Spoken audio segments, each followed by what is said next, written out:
My coaching is a daily commitment to a few certain principles that I think are relevant to all business people as well.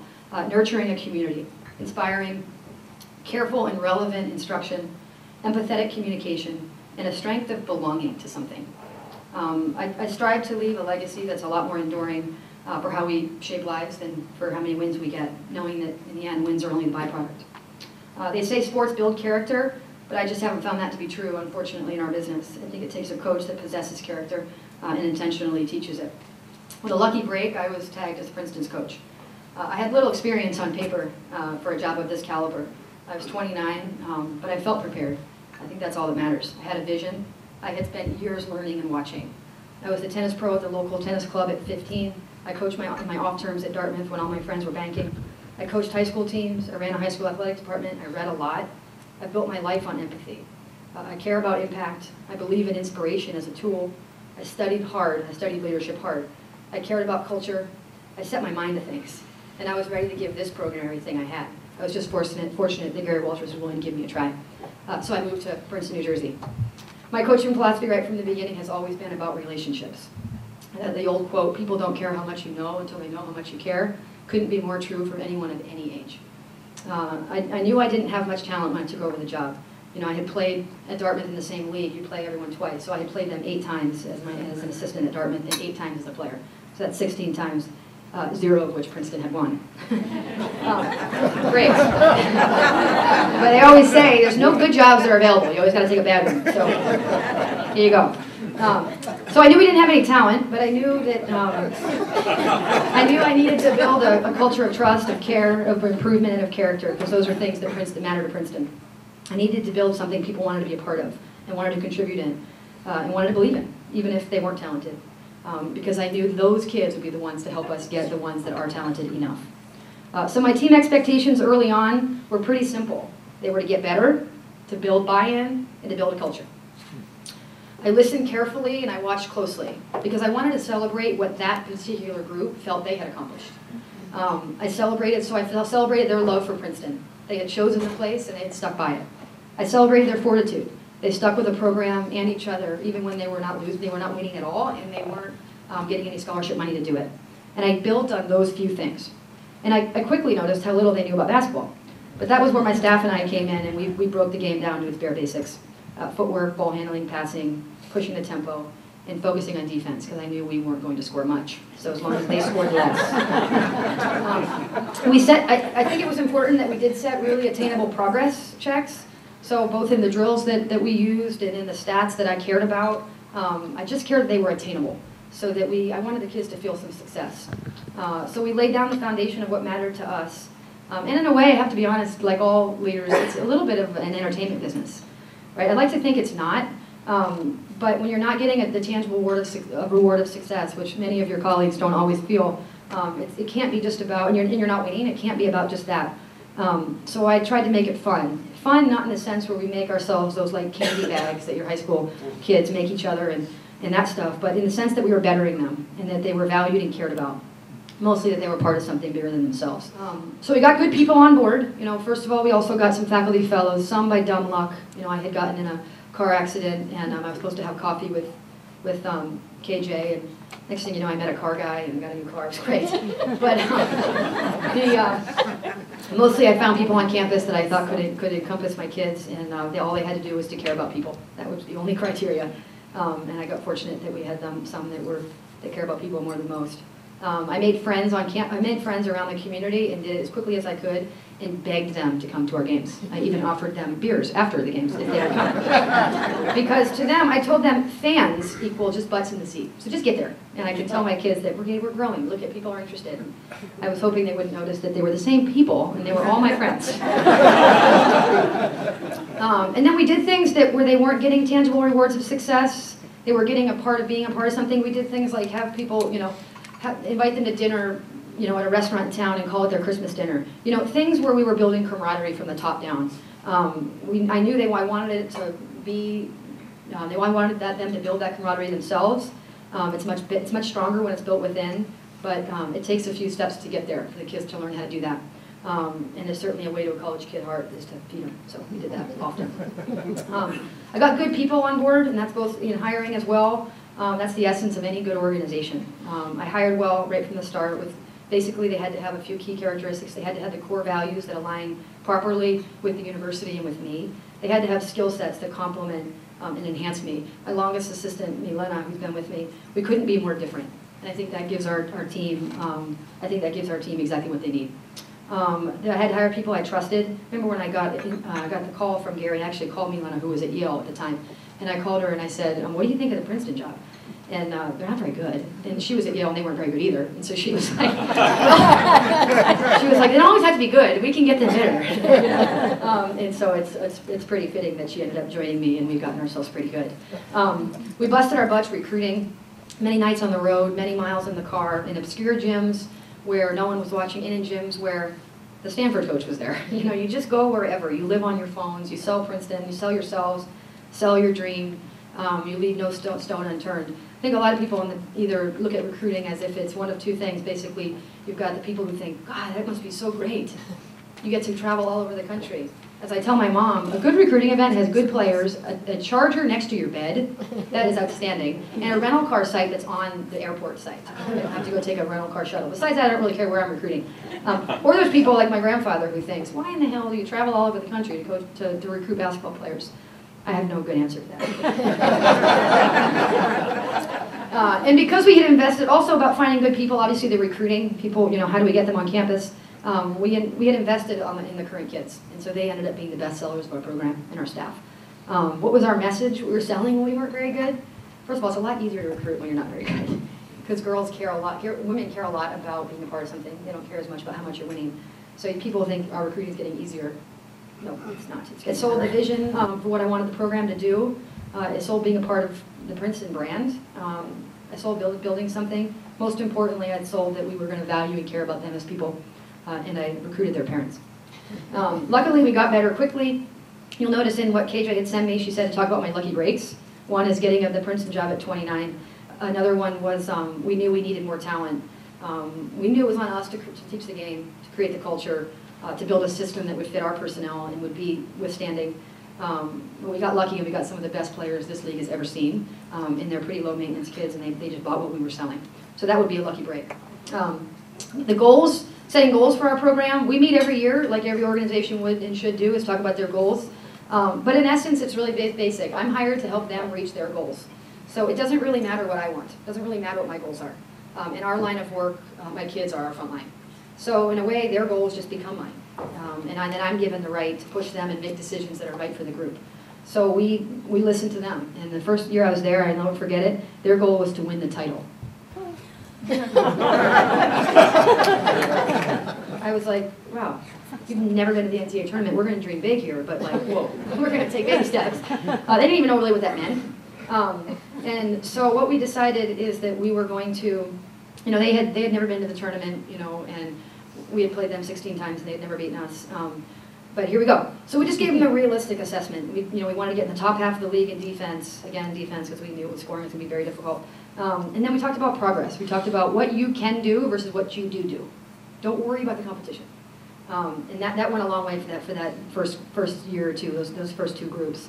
I had goals for them, but like I just said earlier, it doesn't matter what my goals are, so I didn't share them. But they were important to me because I knew that that would guide how I did things. So it guided how I ran the day-to-day, it guided how I planned my practices, it guided how I coached. And my goals for them were for daily effort. Sounds basic, but there's a lot of college basketball teams that don't have daily effort. Progress, culture, building our brand in a way, manners, toughness, and buy-in. So we were doing toughness drills. We were throwing the ball all over the gym and yelling two names like we're playing in the schoolyard and saying, dive on the ball. So someone would run over it, not fast enough for my liking, but would run over and dive on the floor, and then they'd be like, we have it. It's like, right, now you gotta stand up. We learned that like, we're not even good at getting up quickly. So we had to work on getting up quickly. We were doing taking the charge drills. We were just building our base. We were building our base. And as we got better, their goals heightened, which was, and my expectation did therefore as well. But our principles have remained the same. Effort, progress, commitment to our culture, manners mattering, breeding toughness, and all in, which I think are good life lessons as well. Our first 2 years with that first group, that you never forget your first group. And they were 13 and 15 in the Ivy League in those 2 years. The last 3 years we've been 44-1. So clearly those first 2 years have meant a lot to our program. Now our goals have changed. The kids that want to be among the nation's elite. We were the first Ivy team in history this past year to be named in the top 25, and we want to stay close to that. We want to be on, in the 40s, top 40 on an annual basis. So we promote success and the pursuit of excellence in all that we do. I promote, the third thing is taking care of each other. The bond of a team is a lot stronger than a group of individuals. So we really try to sell our culture and being a part of a team. And we really sell leadership. I spend a lot of time with my kids talking about leadership. And it's not the talking about, it's not as much talking about, it's as much as it is leading by example. As a staff, we're committed to clarity, consistency in message, and leading by example. Basketball, like any sport, any collegiate sport, has a ton of turnover. Right? So every year you've got a class out and a class in. So we have addition of these prized possessions called rookies, right? These first-year students who, we're all really good in high school. And we need them to jump on board and to buy in pretty quickly. And so how we do that, again, KJ asked me to address that, we lean on our leaders. We empower our current kids to practice leading. My staff and I listen and watch really closely. You can read college kids from a mile away. I mean, you can read their needs and how they're feeling. And we've surrounded ourselves, we really tried since we got here to surround our program with people like KJ, eyes and ears on campus that can kind of keep an eye on what they're doing. But mostly rookies are in the life process where they're just finding their own way. They've left home for the first time in a lot of cases. They finally have their own decisions to make athletically, socially, and athletically. So mostly they just want to fit in, and we use that to our advantage. So, so we talk about our standard, we talk about our culture, and then most importantly, we show them we care about them. How do we develop leaders on our own teams? First of all, a lot of time. There's formal time, like meetings. I challenge our kids hard. I challenge them early and often to lead well. I foster empathy, commit to our culture, and choose our program over themselves. And if ever that's in question, I challenge them directly and immediately on those things. Also informally, so I reward little small signs of leadership. Kids that cheer from the bench, going hard to the offensive glass, a simple high five. I'll reward those. And if they're done as informal, so too is the reward. I hold them accountable to their goals. I ask them, before the season starts, I ask them to write down, tell me one thing. I have it written down on their kind of a sheet for their collection that says, what's one thing I can count on you for every single day? And these are thoughtful kids, but also they know that when I say something, and I'm going to hold them to it. So there's got to be one thing that you're going to give me every day of the season, and I hold them to it. So if someone says I'm always going to, be a positive energy, well, you better believe they're not going to write that one again the next year. Because the freshmen have good ones. The seniors are like, I promise I will try to rebound. But in the fall when they're feeling all good, they just got back from their internship, they haven't seen me in 4 months, they have these things. And I think by asking them to hold themselves accountable to it, it's a good life lesson, and it's one that served us well. I also covet the role of leadership on our team. I'm not afraid to make hard choices. So, basically the captains are a huge deal to college, to sports teams. Not as big of a deal to everyone, but a huge deal apparently to the Princeton Tigers and everyone on our team. So what happens is I'm kind of in a bind, because I do think that if you've survived, you're into your senior year in your collegiate program, you've been giving literally your blood, sweat, and tears to the university. You've sacrificed a ton of academic time to commit yourself to the program. And you're not getting paid anything, so there's a lot of drawbacks, and you're stuck by it. And so what I do, I would love to name every senior captain, and when we can, we do. So if we have two seniors or 3 seniors, for the most part, we'll do it, unless there's been at some point, any point during their 4-year career where I didn't think it was about the team. And then another way is we ask their opinions often. I'm always the person, if you ever come to a game, which you should, these kids are pretty fun to watch, I'm always the one overdressed. So I look something like this, right? And they're wearing like tank tops, high tops, baggy shorts, sweating, running, and I'm like, oh, I wish I could be wearing what you're wearing, and you're wearing what I'm wearing, and you wear what I'm wearing. So there's a lot of things I don't care about before the game, like how early we get to the game, right? Because I'm going to be ready. We're going to be there about an hour and a half before, somewhere between an hour and a half and an hour and 15. That 15 minutes, for some reason, matters to those kids. It doesn't matter to me at all. So I'll ask them, what time do you want to get to the game? Or we have black uniforms and orange uniforms. I don't care which one they wear. So I just ask them, what color do you want to wear? Where do you want to eat along the way? I mean, there's an Olive Garden and a macaroni grill.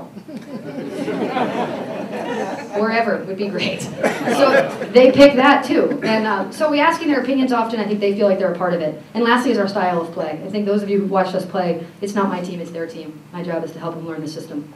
So what we're trying to do is create a shared vision. I kind of liken it to getting a puzzle. So, you know, throwing out a 500-piece puzzle, but never letting the people who are doing the puzzle see the picture. It's really hard to do a puzzle that way.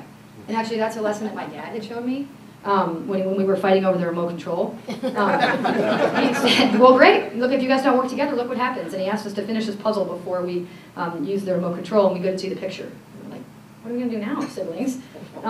So we try to, you know, the shared vision, you know, we celebrate the fact that we're all different. In basketball, you've got some kids that are 6'4", you've got some kids that are 5'9". You've got some kids that can shoot and some kids that can't, for sure.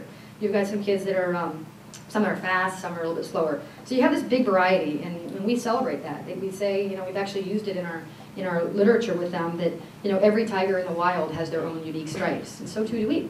So we celebrate it, but yet we have to have a single unified focus. And, you know, how we do that is, I hope, consistency in how we act and the things that we say. I think all organizations, you know, I'm trying to be relevant to everybody, and something that matters a lot to me is how to create trust. That's probably, you know, talent's not going to win all the time, especially at our level. Trying to beat teams, you know, we played Rutgers at home this year, we're at UCLA, we got DePaul, Villanova, I mean, we play very tough teams. And the talent's not going to necessarily beat us, but the trust will be important. And how I try to create it within our culture is, one, I develop credibility. And credibility is really hard to develop and really easy to lose. So you have to be the same on the inside as you are on the outside. That's really important to develop trust. You have to be really humble, be more concerned about what is right than being right. And I can assure you that I live by that. And then the courage, you have to be willing to do what's hard, even if it's because it's the right thing to do. So those three things I think help you develop credibility. And then the second way to build trust is you got to know your players, or know your staff.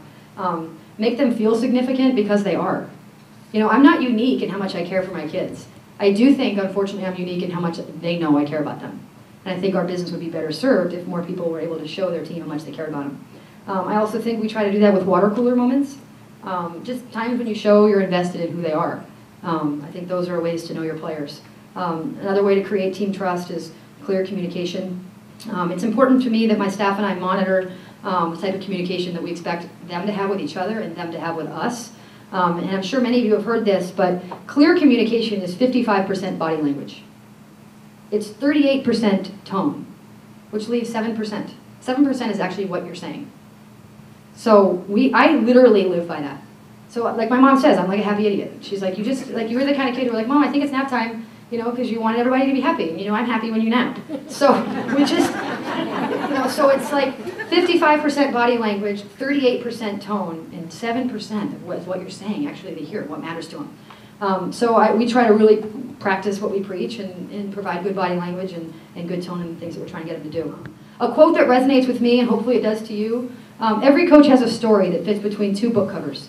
To be empathetic, to be instructive, and to have an impact as coaches, we have to find our own narrative first, understand them, contain and bind them. If you want to be a better coach, you have to become a better you.